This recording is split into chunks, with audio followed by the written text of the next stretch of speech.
Welcome to English study point dear student. আশা করি ভালো আছো এবং রীতিমতো পরীক্ষার জন্য প্রস্তুতি নিচ্ছ।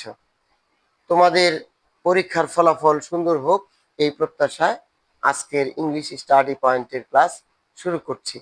আজকে তোমাদেরকে টেক কোশ্চেনের একটি গুরুত্বপূর্ণ বিষয় নিয়ে তোমাদের সামনে আমরা আলোচনা করার চেষ্টা করছি।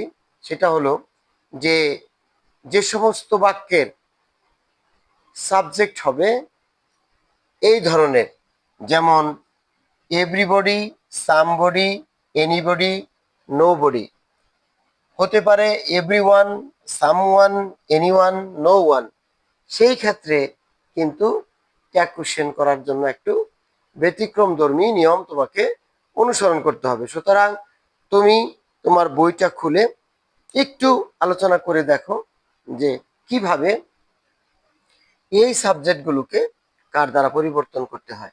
তোমরা জানো যে এফার্মেটিভ স্টেটমেন্টের কিন্তু নেগেটিভ ট্যাগ হয় এবং টেন্স অনুযায়ী কিন্তু অপারেটর ব্যবহৃত হয়।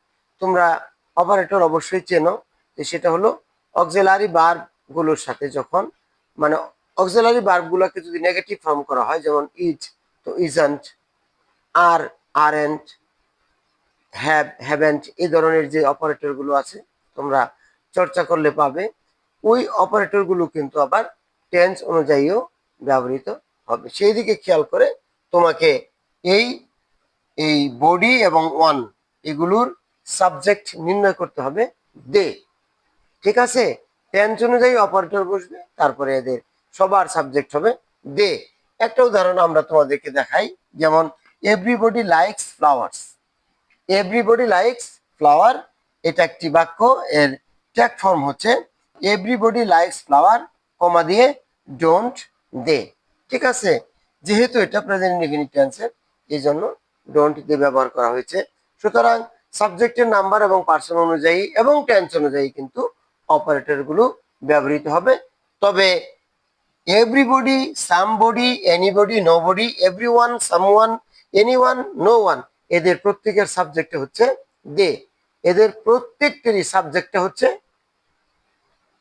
কি? এদের প্রত্যেকটিরই সাবজেক্ট হচ্ছে দে। ভালো থেকো এবং চর্চা করো, দেখবে ট্যাগ কোশ্চেনের উপরে তোমার ভালো মার্কস আসবে। ধন্যবাদ সবাই।